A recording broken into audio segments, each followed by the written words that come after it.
The Raven Guard, a chapter built on taking down their enemy before they know they're even there. If you like jump hacks, badass heroes, and a little bit of emo music, these are your guys. Today, Justin's gonna go over 3 different ways to paint that black power armor that so many chapters have. How do you set them apart? Join us today on Northern Nights Painting, and we'll show you how. Hi there, I'm Justin of Northern Nights Gaming. I welcome you today to our first video of Northern Nights Painting. Today we will be showing you how to be painting black power armor in 3 different methods. The first method will be using dry brushing. Second method will be doing edge highlighting and layering.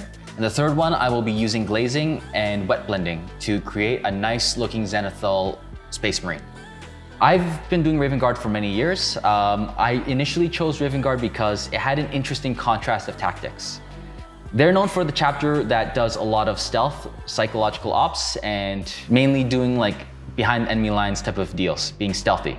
And on the other hand, their elites and their most powerful units are all on jetpacks. They jump into the battle screaming and yelling, thunderhammer swinging, and power swords cutting through enemies. It's an insanely fun little thing that I've seen when I was reading the lore back in 7th. I have 4 boys right in front of me. Some of them are already edge highlighted. Another has already been zenithal using an airbrush. And let us begin. My scheme has changed over many years. I initially started with just doing Abaddon Black, doing Administratum Grey, and then moving on with a white highlight. Now my scheme is more of bluish grays and more of a blackish blue type of hue. The first coat I'm doing right now is the Thunderhawk Blue. I'm gonna do a moderate amount of Thunderhawk Blue on the dry brush. I'm gonna put it all over the model. Remember, with that first layer of dry brush, be a little more liberal. This is the foundation of our overall highlight on the armor.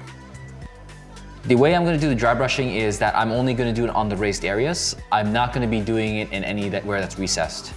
After my Thunderhawk Blue is done, I'm going to move on to Fenrisian Grey. I'm going to reduce the amount of paint that's going to be on the dry brush as I'm working on it, just to catch onto the raised areas. I'm going to do it for a little bit around the model and being a lot more selective than I was in the first step.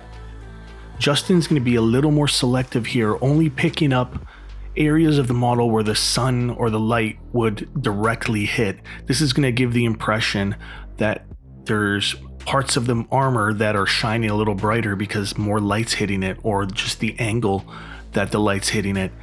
Another thing, you can always go back. If it's a little chalky looking, you can always go back with your base color black and just clean that up. The final one that I'm going to do, which is just there to accentuate all the detail, is a final dry brush of a light amount of Blue Horror. This is going to go only on the places that are really going to catch light, just to make sure that model pops with all the detail.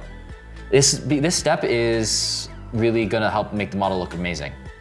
Like Justin said, be very selective with that last highlight of Blue Horror. This tactic here, the technique of dry brushing, is really easy for beginners. And it's also really helpful if you want to get an army fielded very fast. You're not going to get a lot of clean detail on it. You're going to have some places that are going to have some of the dry brush catching onto it, but that is the downside of the technique. It is a fast and it does look good if you do it in a mass and you do a little bit of fixing up of the details afterwards. So the second method I'm going to be using is one of the Marines that I already had airbrushed with Thunderhawk Blue and Fenrisian Grey as a zenithal. I'm going to be doing edge highlighting around the model and as well as layering, just to show what it can look like. It's going to be a lot cleaner than doing dry brushing, but you do need a lot of control. If you do make a little bit of mistake here and there, for example, you put too much paint on one of the edges, I would recommend you go back to the previous paint that you had, water it down a bit, and try to put it there with as much control as possible. This is going to take a lot more time than, say, dry brushing. The dry brush probably didn't take too long. It took maybe like 10 minutes, 15 minutes at most. But the edge highlighting will take a little bit longer, maybe double the time, at least an hour at most.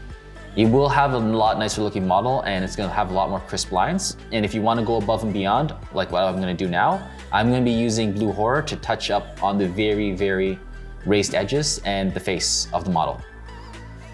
Focusing on the face is a Very good tactic when doing line highlighting, because majority of people look to the face first on any model. So if you have those crisp, nice highlights on the face, usually the rest of the model just blends in all together.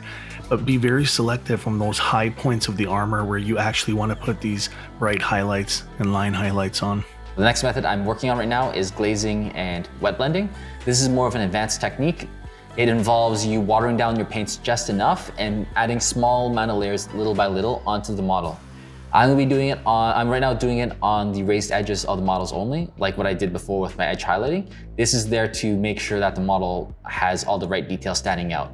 If you're looking at a person as he's standing on top of the sun or standing underneath the sun or light, all the light's gonna be hitting on the topped and raised areas. It's not gonna be hitting underneath where the shadows are gonna be.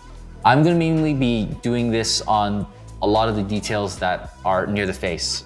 To save you time, because this method does take a long time, you do want to try to save time by maybe only doing it on the raised edges and especially around the face. What I found was when I'm doing model painting, I want the face and the head to be the standout section of that people want to catch their eye on. That part, just edge highlight as much as you can, do glazing to brighten it up as much as you can, and your model will have a lot more standing out around that area, around the torso, rather than on the legs or the arms. Another place you want to do it would be the weapon, in case he has a power sword or a rifle that you really want to accentuate. That's going to be showing up, and you want to have that area to be a lot brighter. We are going to be doing a video on wet blending coming up, but when you are wet blending, you want to keep your palette wet, and you also want to keep the paints on the model wet so you can quickly work between all 2 or 3 colors that you're using. Thank you very much for watching the video. I hope you learned a lot from our tutorials. Let me know in the comments of which one you preferred. Of all the 3 models that you've seen on hand that have been painted by me today, which one do you prefer in terms of the look and aesthetics? Do you prefer the dry brushing, the quick and fast easiness of it? Do you prefer the edge highlighting being a little bit of an advanced technique? Or do you prefer the glazing and wet blending to get that really nice detail on? Let me know how you would paint your black power armor and what techniques you would have to share with other people. This recipe of mine did take some time to figure out. I'm sure you guys have your own recipes. Please let us know. And yeah, you'll eventually see possibly these guys on the tabletop, fully with white, all the yellow done, and as well as the metals. And I hope you can please like, comment, and subscribe. I'll see you again next time. Thank you guys for joining us on our first episode of Northern Nights Painting. Just a quick look on how Justin does his black power armor. If there's any painting videos you guys would like to see, let us know in the comments. Until then, we'll see you next time from Northern Nights Gaming. I enjoy the aspect that they are a stealthy chapter, meant to do a lot of covert ops, assassinations. And then you bring up the fact that in 7th edition, they love to have jump pack units crashing down from the skies, power fists, yelling, shouting, chainswords all over the place.